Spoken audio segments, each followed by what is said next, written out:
Le prix Sakharov pour les droits de l'homme et la liberté d'expression existe maintenant depuis plus de 20 ans. Le Parlement européen met le doigt là où ça fait mal. Le prix soutient ces hommes et ces femmes qui osent se lever contre l'injustice, souvent au péril de leur vie. Pour la Fédération internationale des journalistes, il est indispensable de rester vigilant, offrir une main secourable aux promoteurs des droits de l'homme. Prizes like the Sakharov Prize, allow for a continued focus on the need to protect rights, particularly when we live in very testing and dark times.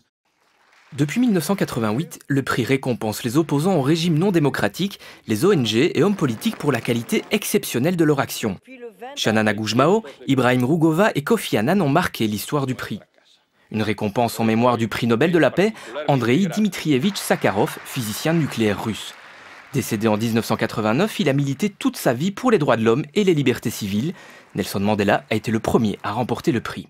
Mandela has come to symbolize in the modern age the capacity for human sacrifice, but also the great capacity for human beings to achieve great things under great pressure. And I think the Sakharov Prize recognises that.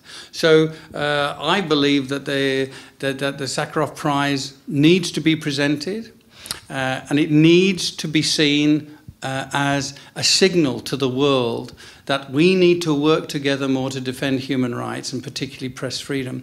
And I think actually that this is a great opportunity this year, particularly in relation to China, and particularly given what's been happening in China over the past 12 months. I think this is a great opportunity to show the value of the Sakharov Prize as an instrument for bringing about real change.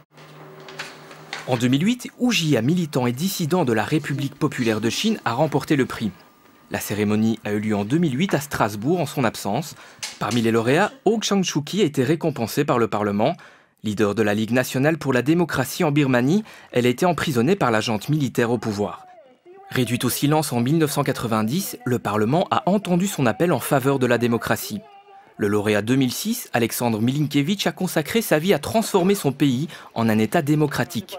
Autant de drames et de souffrances méconnues, autant de vies entièrement dévouées à la liberté.